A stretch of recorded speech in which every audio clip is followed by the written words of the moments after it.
अस्सलाम वालेकुम स्टूडेंट्स। बेटा लास्ट लेक्चर में हमने पार्शियल फ्रैक्शन का इंट्रोडक्शन लेक्चर देखा था कि उससे रिलेटेड जो बेसिक चीज़ें हैं वो हमने डिस्कस की थी। उसमें सबसे इम्पोर्टेंट चीज़ जो है वो rational fraction, proper rational fraction और इम्प्रॉपर रैशनल फ्रैक्शन, ये तीन चीज़ें सबसे ज़्यादा इम्पोर्टेंट है। ठीक है, इससे भी ज़्यादा मजीद अगर मैं इसको क्लासीफाई करूँ तो प्रॉपर रैशनल फ्रैक्शन और इम्प्रॉपर रैशनल फ्रैक्शन, इन दो चीज़ों का पता होना बहुत ज़रूरी है। बिकॉज जब भी हमने क्वेश्चन करना है सॉल्व, तो हमने सबसे पहले देखना है कि प्रॉपर रैशनल फ्रैक्शन है या इम्प्रॉपर रैशनल फ्रैक्शन। उसकी रीज़न ये है कि हम पार्शियल फ्रैक्शन जो है वो प्रॉपर रैशनल फ्रैक्शन की करते हैं, इम्प्रॉपर की नहीं करते। मैंने लास्ट लेक्चर में बोला था। ठीक है, इम्प्रॉपर रैशनल फ्रैक्शन को पहले हम प्रॉपर बनाते हैं और फिर हम उसकी पार्शियल फ्रैक्शन करते हैं। ठीक हो क्या? अच्छा, जरा यहां पर जब मैं आपको 5.1 एक्सरसाइज हम डिस्कस कर लेंगे, फिर मैं आपको पार्शियल फ्रैक्शन की डेफिनेशन लिखवाऊंगा कि डेफिनेशन क्या है उसकी। ठीक है, और यहां पर बेटा चैप्टर 5 में, फर्स्ट ईयर की चैप्टर 5 में 4 एक्सरसाइजेस है। ठीक है, और पार्शियल फ्रैक्शन के केसेस भी 4 है। ठीक है ना। सिमिलरली 10th क्लास के चैप्टर 4 में भी इसकी 4 एक्सरसाइज हैं और इसके केसेस भी 4 हैं। 4 एक्सरसाइज हैं, चारों एक्सरसाइजेस की स्टेटमेंट बेटा बिल्कुल सेम है। आपको खुद अंदाजा करना है कि किस क्वेश्चन को कैसे सॉल्व किया जाएगा, बिकॉज हर एक्सरसाइज के क्वेश्चन में थोड़ी थोड़ी सी चेंजिंग आएगी। ठीक है, तो वो जब मैं आपको कैसे समझाऊंगा फिर आप उसका अंदाजा करें। तो सबसे पहले जरा एएलपी को देख लेते हैं। एएलपी के मुताबिक example number 1 page number 180, exercise 5.1 का क्वेश्चन नंबर 4, 5, 7, 10, चार क्वेश्चंस हैं आपके 5.1 के। फिर एग्जांपल नंबर 1, 2 पेज नंबर 184, दोनों एग्जांपल्स पेज नंबर 184 पर है। और एक्सरसाइज 5.2 का क्वेश्चन नंबर 4, 6, 9, 11, 4 क्वेश्चंस। फिर example number 1 page number 186, exercise 5.3 का क्वेश्चन नंबर 1, 3, 6, 8, 10, 5 क्वेश्चंस। फिर एग्जांपल नंबर 1 है पेज नंबर 188। ये जो एग्जांपल है बेटा, ये एक्सरसाइज 5.4 से रिलेटेड है, मतलब फोर्थ केस। ठीक है, उस एक्सरसाइज का कोई क्वेश्चन तो एआरपी में शामिल नहीं है, इंक्लूड नहीं है, बट ये एग्जांपल इंक्लूड है, शामिल है। ठीक है, अब यहां पर जो है मैं एक्सरसाइज 5.1 का क्वेश्चन नंबर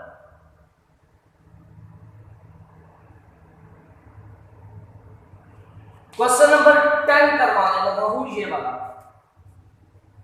ठीक है, जब हम क्वेश्चन नंबर 10 कर लेंगे तो होप्स आपका क्वेश्चन नंबर 4 और 5 कवर हो जाएगा इंशाल्लाह, वो आप लोग खुद कर सकते हैं। ठीक है, 10 वाला इससे करवा रहा हूं, यहां पर जो ए बी सी है इससे बच्चे परेशान होते हैं, कंफ्यूज हो जाते हैं, हालांकि है कुछ भी नहीं, बड़ा इजी सा क्वेश्चन। ठीक है, क्वेश्चन नंबर 10 के बाद इंशाल्लाह ताला क्वेश्चन नंबर 7 करवाऊंगा आपको मैं, और बाकी के जो दो क्वेश्चन है वो आपने खुद कर रहे हैं क्वेश्चन नंबर 10 की तरह। ठीक हो क्या? जरा अब हम स्टार्ट करते हैं काम।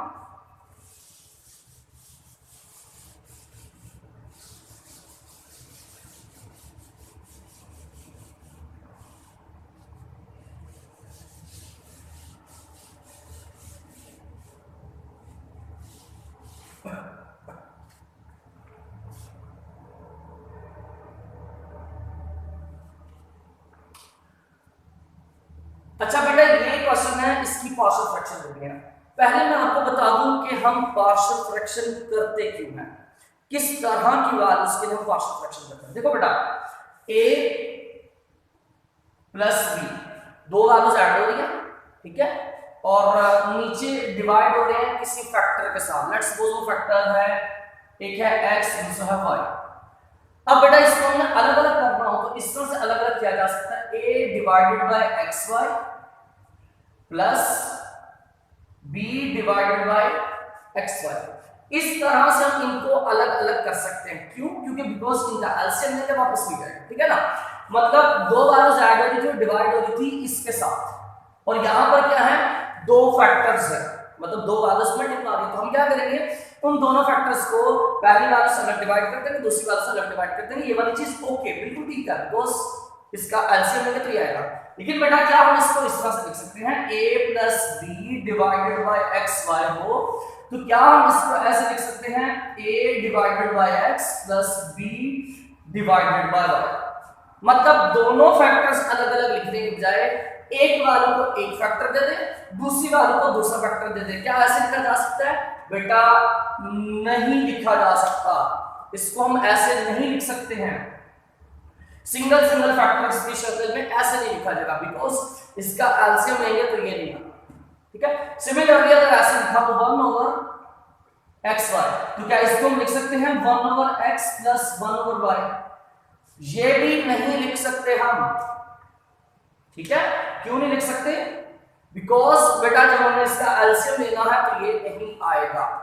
फिर हमने अगर इनको अलग अलग करना हो तो कैसे किया जाएगा? मतलब दोनों फैक्टर्स तो अलग अलग हो सकते हैं, लेकिन अगर हमने इन दो फैक्टर्स को सिंगल सिंगल करके अलग करना हो, मतलब एक वाले के साथ एक फैक्टर और दूसरी फ्रैक्शन में दूसरा फैक्टर, एक फ्रैक्शन में एक फैक्टर, दूसरी फ्रैक्शन में दूसरा फैक्टर, मतलब सिंगल सिंगल फैक्टर अगर हमने अलग अलग करना हो, जैसा कि यहाँ पर एक सिंगल फैक्टर है इन दोनों से और एक यहाँ पर है, तो उसको कैसे सेपरेट किया जाएगा? दो फैक्टर्स हैं, इनको सिंगल सिंगल करके कैसे सेपरेट किया जाएगा? बेटा वो तरीका, इनको कैसे सेपरेट करना है वो हमने पार्शियल फ्रैक्शन में पढ़ना है। ठीक है ना।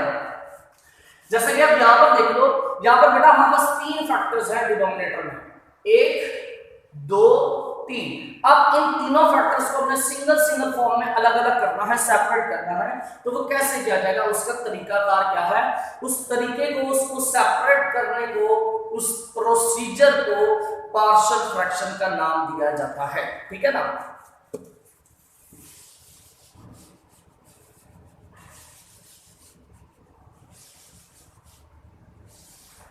अब जरा हम जल्दी से क्वेश्चन पर आते हैं। उससे पहले हम सबसे पहले देखेंगे कि ये प्रॉपर रैशनल फ्रैक्शन है या इम्प्रॉपर। तो बेटा देखो, ऊपर तो x है ही नहीं, तो जब x ना हो तो मतलब वहां पर x की पावर क्या है? 0। ठीक है, मतलब 1 है ना, तो 1 को हम लिख सकते हैं ना x की पावर 0। किसी भी वैल्यू की पावर 0 तो 1 ही होता है। ठीक है ना। तो मतलब ऊपर वाली वैल्यू की डिग्री है 0। अब नीचे वाली वैल्यू की डिग्री क्या होगी? बेटा देखो, इस फैक्टर में x की पावर 1 है, इस फैक्टर में भी x की पावर 1 है, इस फैक्टर में भी x की पावर 1 है, तो टोटल पावर कितनी होगी? 1 इसके हो गए, 1 इसके हो गए, 1 इसके हो गए, तो टोटल कितनी होगी? नीचे वाली वैल्यू में x की हाईएस्ट पावर कितनी आ रही है? 3। ठीक है ना। 1 1 और 1, टोटल x की पावर कितनी होगी? 3। मतलब ऊपर वाली वैल्यू की डिग्री 0 है, नीचे वाली वैल्यू की डिग्री 3 है। ठीक है। जब भी फैक्टर्स मल्टीप्लाई हो रहे हैं तो बेटा डिग्री निकालने के लिए हम पावर्स को ऐड करते हैं। इधर x की पावर 1, इधर भी 1, इधर भी 1, तो 1 + 1 कितना हो गया? 3 पावर होगी x की। ठीक है ना। ऊपर डिग्री 0, नीचे डिग्री 3, नीचे वाली डिग्री ज्यादा है, ऊपर वाली डिग्री कम है। इसका मतलब ये प्रॉपर रैशनल फ्रैक्शन है। ओके, हमेशा पहले ये देखो कि प्रॉपर रैशनल फ्रैक्शन है या इम्प्रॉपर। ठीक हो गया। अब अगर ये प्रॉपर रैशनल फ्रैक्शन है तो इट्स मींस कि हम इसकी पार्शियल फ्रैक्शन कर सकते हैं। अब जो यहां पर वर्किंग होगी बेटा, ऑलमोस्ट पूरे चैप्टर में यही वर्किंग रहेगी, बस थोड़ी थोड़ी सी चेंजिंग आती जाएगी। तो पहला स्टेप लेट कर लेना है,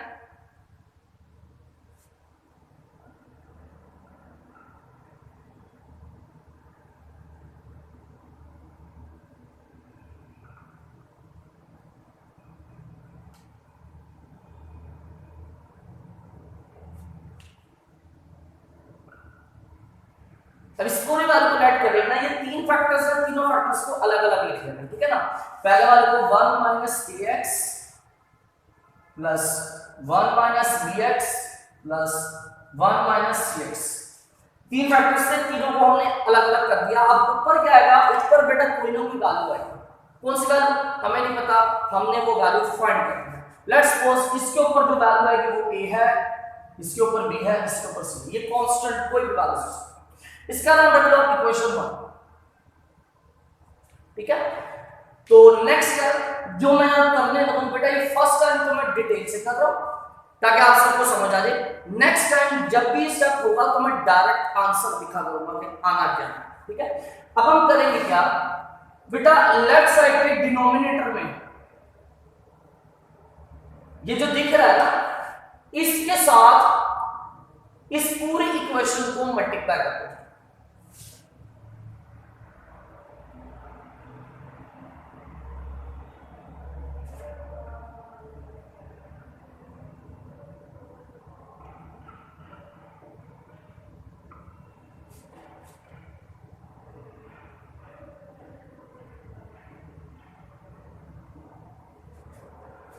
बेटा ये इक्वेशन 1 जो है इसकी लेफ्ट साइड और राइट साइड, ठीक है ना, बोथ साइड्स को हमने मल्टीप्लाई करा किसके साथ, इन तीन फैक्टर्स के साथ। ये तीन फैक्टर्स कहां से आए बेटा, लेफ्ट साइड के जो डिनोमिनेटर में है ना वहां से, ठीक है ना।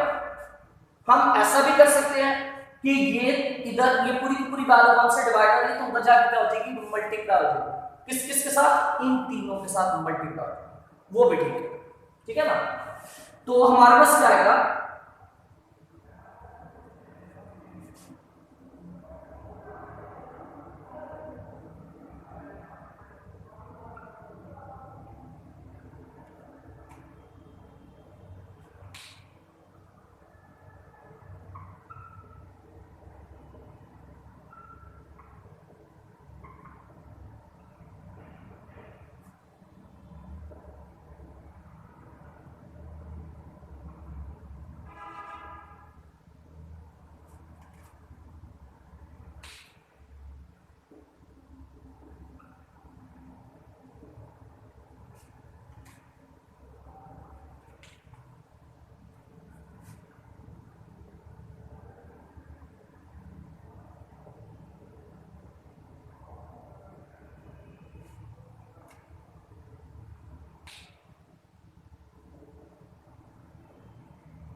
ये बेटा सी कैपिटल है बिकॉज नीचे स्मॉल सी है। हमने क्या किया बेटा, इस वाली वैल्यू को भी हमने इन तीनों फैक्टर के साथ मल्टीप्लाई कर दिया, ठीक है। अब जब राइट साइड की बात करेंगे तो राइट साइड पर तीन वैल्यूज हैं और तीनों आपस में ऐड हो रही है 1 2 3। तो इन तीनों वैल्यूज को हमने इन तमाम फैक्टर्स के साथ क्या करना है, मल्टीप्लाई करना। फर्स्ट वाली वैल्यू को भी इन तीनों फैक्टर्स से मल्टीप्लाई किया, फिर आगे प्लस आ गया, फिर सेकंड वाली वैल्यू इसको भी हमने इन तीनों फैक्टर्स के साथ मल्टीप्लाई किया, फिर प्लस आ गया, फिर थर्ड वाली वैल्यू को भी हमने इन तीनों फैक्टर्स से मल्टीप्लाई किया, ठीक है। ये फर्स्ट टाइम है, इसलिए मैं आपको डिटेल से समझा रहा हूं। जहां से बेटा देखो ये तो कैंसिल, ये भी कैंसिल, ये भी कैंसिल, मतलब लेफ्ट साइड के डिनोमिनेटर में जितनी बार से सारे कैंसिल, बचा क्या हुआ, लेफ्ट साइड पर हमारे पास क्या बच रहा हुआ। अब राइट साइड की बात करते हैं, इज इक्वल, अब बेटा देखो 1 minus A X 1 minus A, same factor cancel, same factor cancel हो जाएगा, बाकी के जो डिफरेंट फैक्टर्स हैं वो ए के साथ क्या हो जाएंगे, मल्टीप्लाई।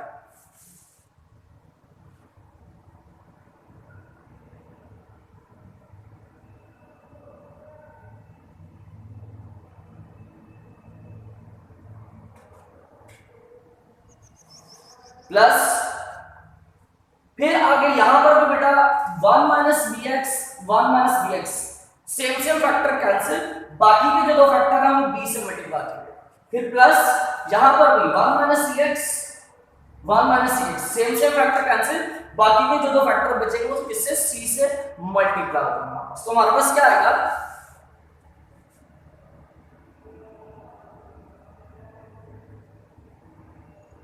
तो बेटा कट कुट के हमारे पास ये वैल्यू बच गई, इसका नाम रखना है इक्वेशन 2। इक्वेशन 1 हमने ऑलरेडी बना चुके हैं, इसका नाम इक्वेशन 2।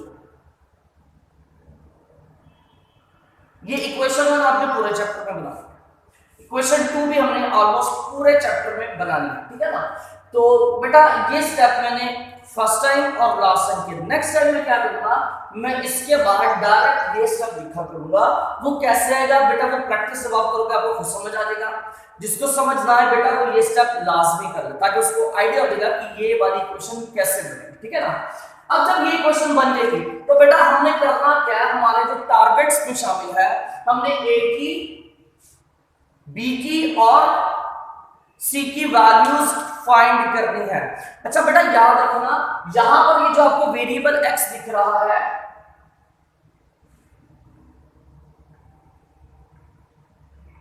इस वेरिएबल एक्स की जगह पर हम कोई भी वैल्यू पुट कर सकते हैं, कोई भी वैल्यू। इसकी वजह यह है बिकॉज बेटा ये जो हमारे पास इक्वेशन बनती है ये आइडेंटिटी इक्वेशन होती है, और मैंने आपको इंट्रोडक्शन लास्ट लेक्चर में बताया था, इंट्रोडक्शन वाले लेक्चर में, कि आइडेंटिटी इक्वेशन में हम एक्स की जगह कुछ भी पुट कर सकते हैं, ठीक है ना, लेफ्ट राइट हमेशा इक्वल होती है। तो यहां पर भी हम एक्स की जगह कुछ भी पुट कर सकते हैं, पर बेस्ट वे होता है कि हम जीरो मेथड को यूज करें। अब जीरो मेथड किसके लिए यूज करना है बेटा, सबसे पहले देखो कि यहां पर आपके पास लीनियर फैक्टर्स कितने हैं।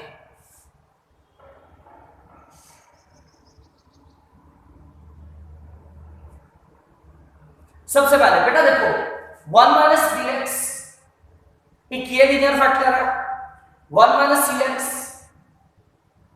एक ये लीनियर फैक्टर है, 1 minus A x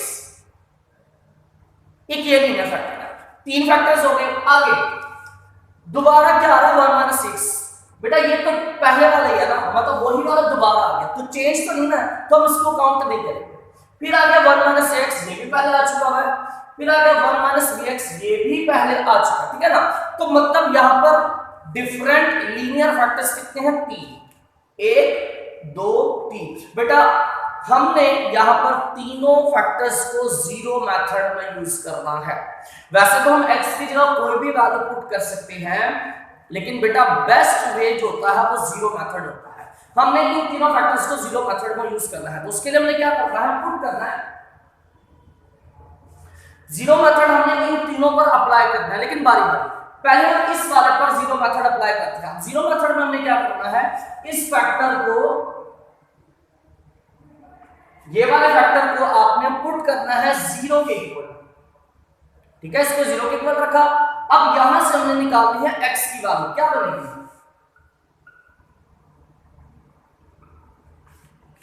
bx minus का इधर आके प्लस का हो जाएगा,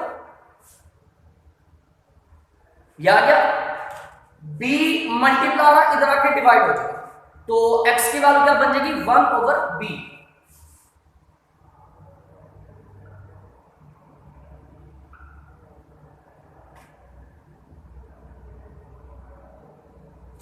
अब ये जो हमारे पास x की वैल्यू आ गई है, इस x की वैल्यू को हमने पुट करना है, put x is equal to 1/b in equation 1, in equation 2,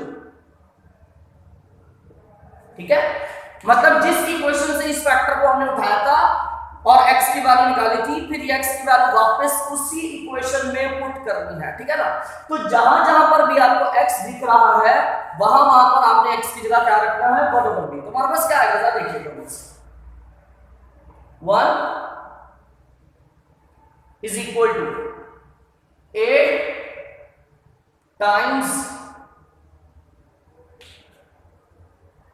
1 minus, फिर क्या आ रहा है b, और b के साथ किसकी वैल्यू आ रही है, b के साथ क्या है x, लेकिन x की जगह पर हम उसकी वैल्यू रखेंगे और वो वैल्यू क्या है 1/b।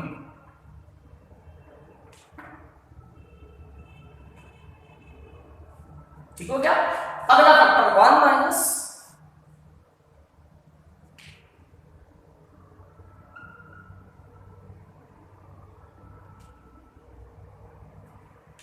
अगला फैक्टर 1 माइनस c, और c के साथ क्या आ रहा है x, तो x की जगह पर हम उसकी वैल्यू रखेंगे 1/b, ठीक है। तो बेटा इन दोनों फैक्टर्स में हमने x की वैल्यू रख दी। इसी तरह आगे वाले भी जो जहां जहां x नजर आ रहा है वहां पर हमने उसकी वैल्यू पुट कर देंगे, तो मसला जल्दी जल्दी से सॉल्व करना है।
ठीक है बेटा, जहां जहां पर x दिख रहा था वहां पर हमने उसकी वैल्यू पुट कर दी। तो हमारे पास क्या आएगा, नेक्स्ट टाइम इसको भी शॉर्ट करेंगे, अभी जरा ये भी डिटेल में।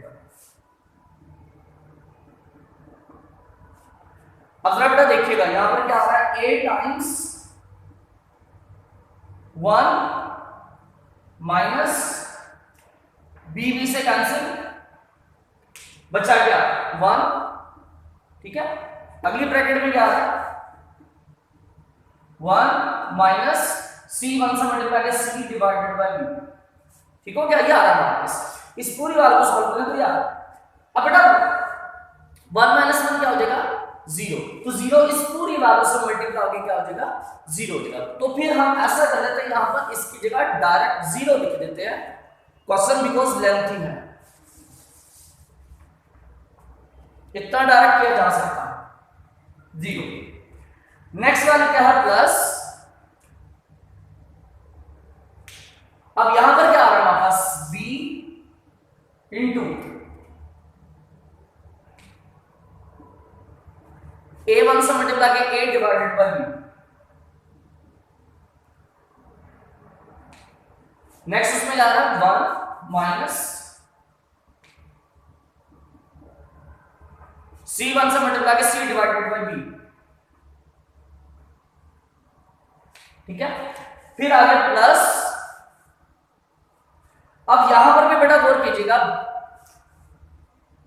b से कैंसिल हो गया, बचा क्या 1, इधर क्या होगा तो क्या बना 1 माइनस 1 कितना हो गया 0, 0 इस पूरी वैल्यू से मल्टीप्लाई के क्या कर देगा इसको 0, तो डायरेक्ट 0, ठीक है ना।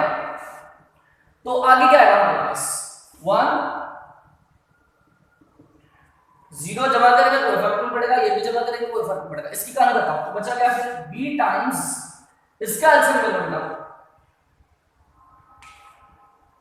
जिसके पूछ रहा हूं उसके नीचे 1, तो b1 से मल्टीप्लाई के b,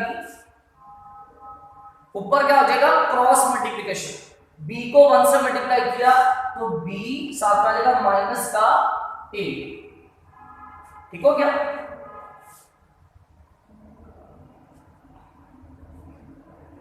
यहां पर भी इसका एलसीएम को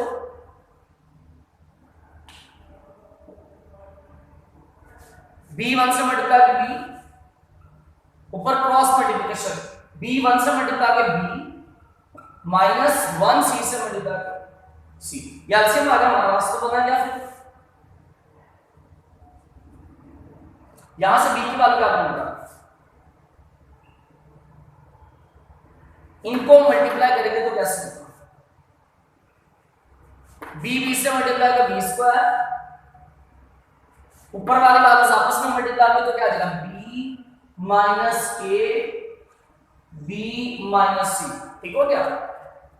अब ये b स्क्वायर डिवाइड हो रहा है इधर आके 1 से मल्टीप्लाई हो जाएगा, तो हमारे पास क्या बनेगा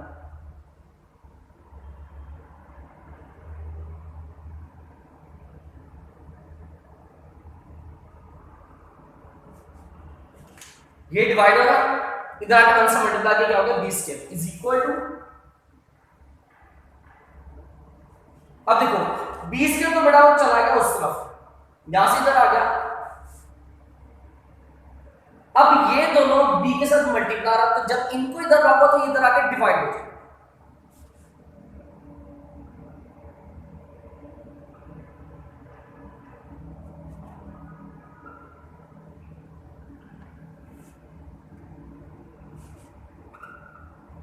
ठीक हो गया। मतलब अगर दूसरे लफ्जों में बोलूं ये वाली वैल्यू जब दूसरी तरफ आएगी तो उलट जाएगी, नीचे वाली वैल्यू इधर आके ऊपर हो जाएगी और ऊपर वाली वैल्यू इधर आके क्या हो जाएगी नीचे। तो ये बेटा हमारे पास किसका आंसर आ गया बी, कैपिटल बी, इसका आंसर मिल गया।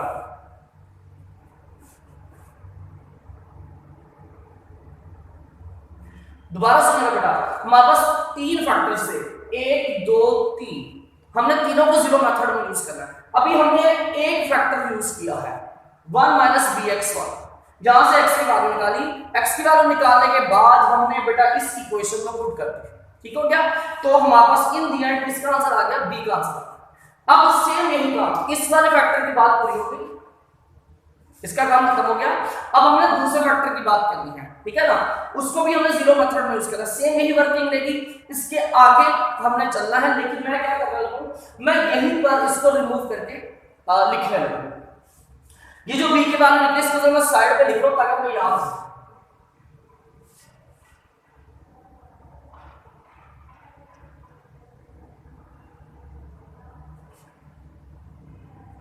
अब हमने यही सारा प्रोसीजर करना है इसके आगे, और वो करना है हमने सेकंड फैक्टर के लिए। Put 1 minus c x equal to 0। तो बेटा फिर यहां से x की वैल्यू क्या बनेगी, 1 ओवर c, और इस x की वैल्यू को हमने अगेन इसी इक्वेशन 2 में पुट कर देना है जहां जहां पर x नजर आ रहा है। तो हमारे पास क्या आएगा,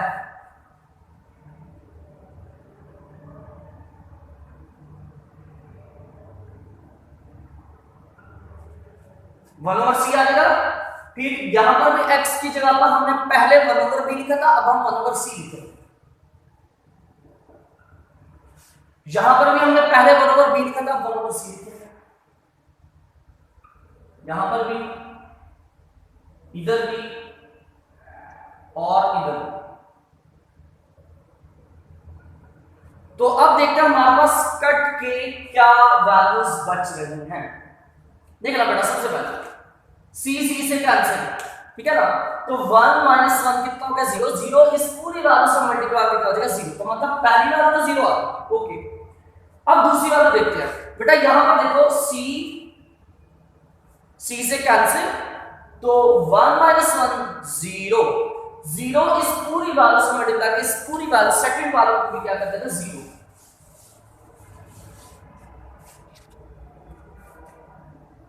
ठीक है, फिर आगे आएगा प्लस, इसका क्या बनेगा, c टाइम्स 1 माइनस a 1 से मल्टीप्लाई करके a over c, 1 minus b 1 से मल्टीप्लाई करके b ओवर c। ठीक हो गया। तो यहां से अब हमारे पास बेटा सेम प्रोसीजर से c की वैल्यू मिलेगी, और c की वैल्यू क्या आएगी, यहां पर तो c आ जाएगा बिकॉज़ 0 ऐड होगा तो कोई फर्क नहीं पड़ेगा। इसका एलसीएम लेते हैं, जिसके लिए कुछ 1 होता है, तो नीचे आएगा c और ऊपर भी आ जाएगा c। इसका भी एलसीएम जिसके लिए कुछ उसके लिए 1 होता है, तो c 1 से मल्टीप्लाई करेगा c और ऊपर आ जाएगा c माइनस c। ठीक हो गया। तो ये हमारे पास किसकी वैल्यू मिलेगी, c की वैल्यू मिलेगी। c की वैल्यू क्या मिलेगी, c से मल्टीप्लाई करके c स्क्वायर, और ऊपर वाली वैल्यूज आपस में मल्टीप्लाई करके यहां पर आएगा c माइनस a, यहां पर आ जाएगा c माइनस b। ठीक है, अगेन वही काम, इस वैल्यू को जब हम लेफ्ट साइड पर लाएंगे तो वैल्यू उलट जाएगी, जो डिवाइड हो रहा था वो मल्टीप्लाई हो जाएगा, जो मल्टीप्लाई हो रहा है वो आगे डिवाइड हो जाएगा। तो c की वैल्यू हमें क्या मिलेगी, c square divided by c minus a into c minus b। ये बेटा हमारे पास किसकी वैल्यू आ जाएगी, कैपिटल C की वैल्यू आ जाएगी।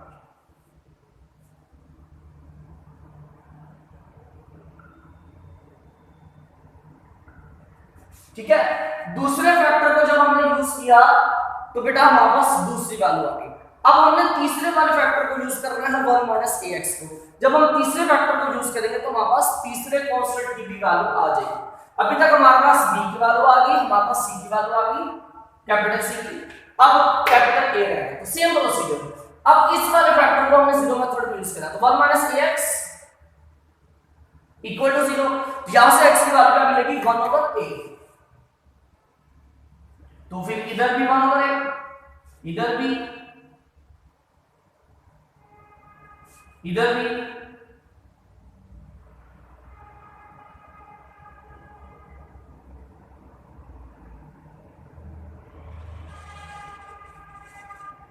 तो आगे बेटा क्या आएगा, हमारे पास कुछ कटिंग हो रही है,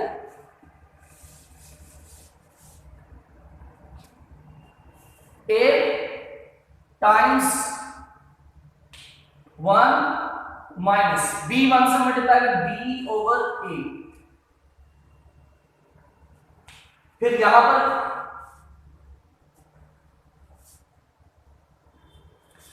इधर c आ रहा है ना, ये वाला c, तो यहां पर क्या आ जाएगा 1 माइनस सी 1 से मल्टीप्लाई के सी ओवर ए प्लस, अब ये बेटा देखना आपने ए से कैंसिल हो गया तो क्या बना 1 माइनस 1 कितना हो गया 0, 0 इस पूरी वैल्यू से मल्टीप्लाई के क्या कर देगा 0 प्लस, फिर आगे देखो जरा ये ए इस ए से कैंसिल तो कितना बचा 1 माइनस 1 0, 0 इस पूरी वैल्यू से मल्टीप्लाई किया तो ये भी क्या हो जाएगा 0। ठीक हो गया। अब ये तो 0 ऐड होने कोई फर्क नहीं पड़ेगा, इसका हम सॉल्व करके एलसीएम ले लेते हैं। इधर आ जाएगा a, नीचे आ जाएगा कुछ ना तो 1 तो नीचे आएगा a, ऊपर आ जाएगा a माइनस b, यहां पर भी कुछ ना तो 1 तो एलसीएम में क्या आ जाएगा a, ऊपर क्या आ जाएगा a माइनस c।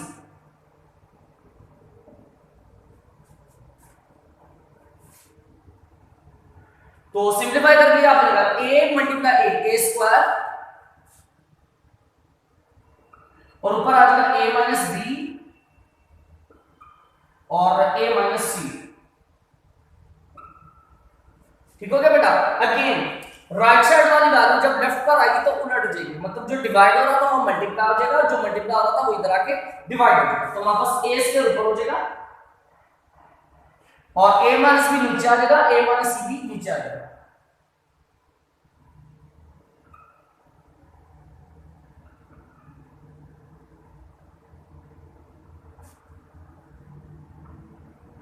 तो ये बेटा जी हमारे पास इक्वेशन कैपिटल A की वैल्यू भी हमें मिल गई।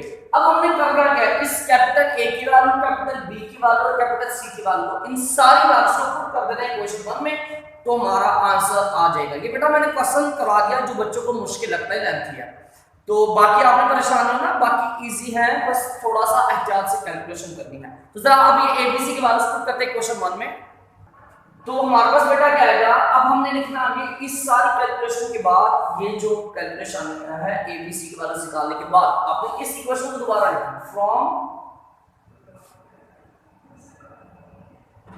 इक्वेशन 1, ये इक्वेशन पूरी लिखनी है। ठीक है, फिर इसमें A की और B की और C की वैल्यू पुट करनी है।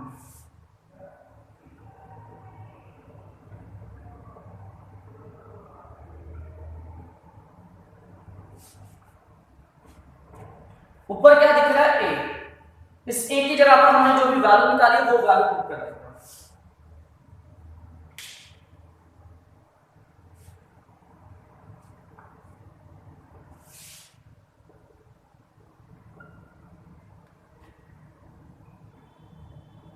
ठीक है, इस कैपिटल A की जगह पर हमने उसकी वैल्यू पुट कर दी, नीचे वाला फैक्टर ऐसे के साथ आ जाएगा 1 माइनस ax प्लस, फिर इस कैपिटल B की जगह पर हम उसकी वैल्यू पुट कर देंगे।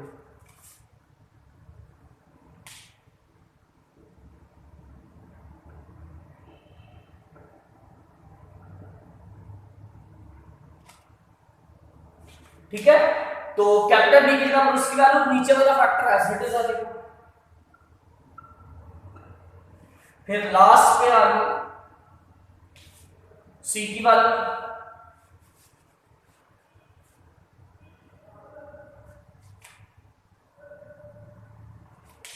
C की जगह पर हम उसकी वैल्यू रखेंगे।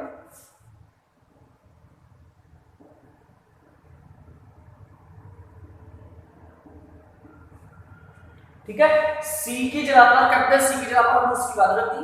अब इसके नीचे वाला फैक्टर ऐसा है,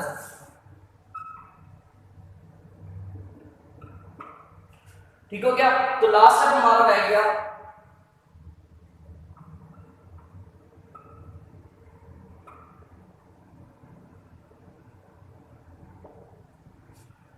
अब ये बेटा जी मेन बार है, इस मेन बार के ऊपर ये वाले फैक्टर्स जो हैं ये a स्क्वायर से डिवाइड हो रहे हैं, तो ये फैक्टर्स नीचे आगे क्या आ जाएंगे, मल्टीप्लाई हो जाएंगे। हमारे पास क्या आ जाएगा, ऊपर तो a स्क्वायर रहेगा, नीचे ये दोनों फैक्टर्स इसके साथ मल्टीप्लाई हो जाएंगे।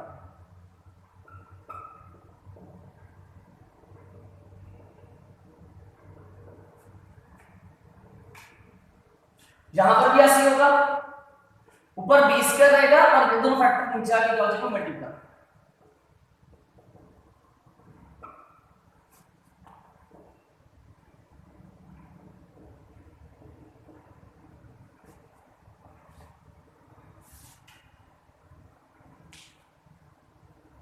यहां पर क्या रहेगा सी स्क्वायर एज इट इज रहेगा और ये दोनों फैक्टर्स नीचे से आगे उस नीचे वाले के साथ मल्टीप्लाई।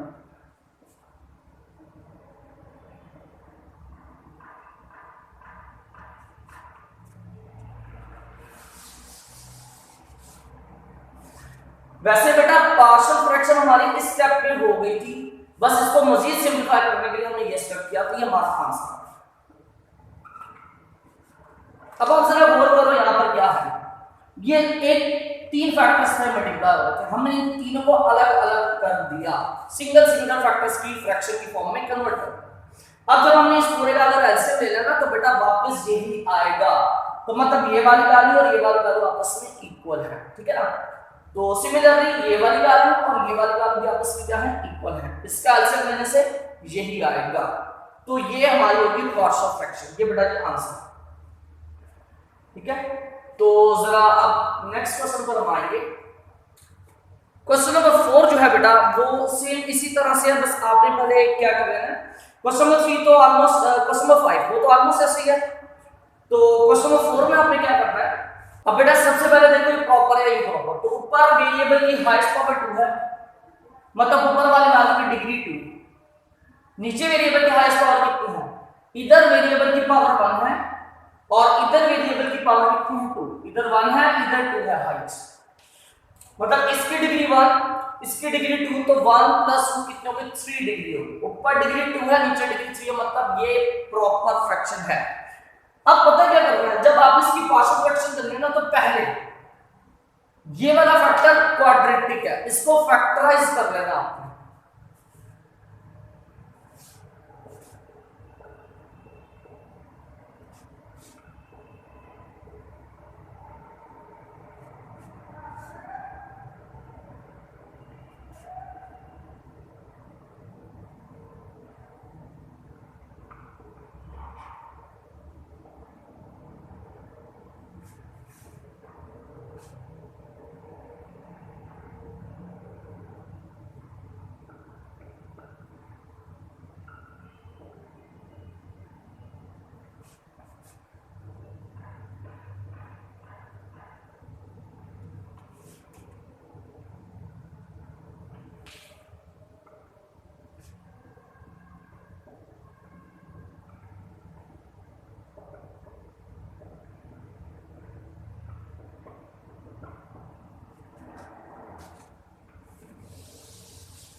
ठीक है बेटा। ये हमारे पास क्वेश्चन था, इसको हमने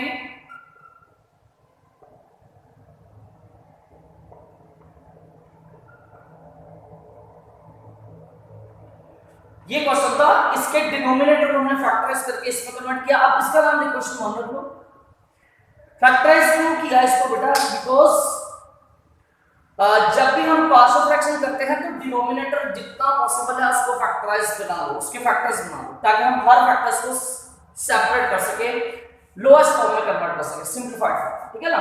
तो अब यहां से आपने इसके ऊपर वही प्रोसीजर अप्लाई कर देना है जो भी हमने पिछले क्वेश्चन में किया था, मसलन लेट किया था, ये वाली वैल्यू को इक्वल रखा था a के नीचे एक फैक्टर प्लस b के नीचे दूसरा फैक्टर प्लस c के नीचे तीसरा फैक्टर,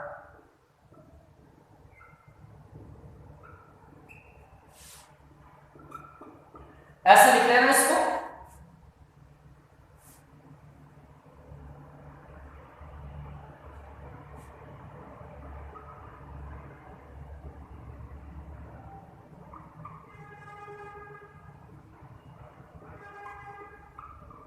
ठीक है ना, इसकी जगह इसको इसकी पार्शियल फ्रैक्शन नहीं है तो पहले से जो आपको बोला था इस पे ऐसे लिख लेना, इसका नाम क्वेश्चन पूरा रख देना और फिर आगे वही काम, ये जो तीन फैक्टर्स है इन तीन के साथ हर एक वैल्यू को मल्टीप्लाई करके सेम आगे वही प्रोसीजर है जो पिछला क्वेश्चन किया था, बट ये थोड़ा इजी हो जाएगा उसके कंपैरिजन, ठीक है। तो ये वाला लेक्चर इतना ही है, नेक्स्ट लेक्चर में चला नेक्स्ट क्वेश्चन नंबर हम 7 करें।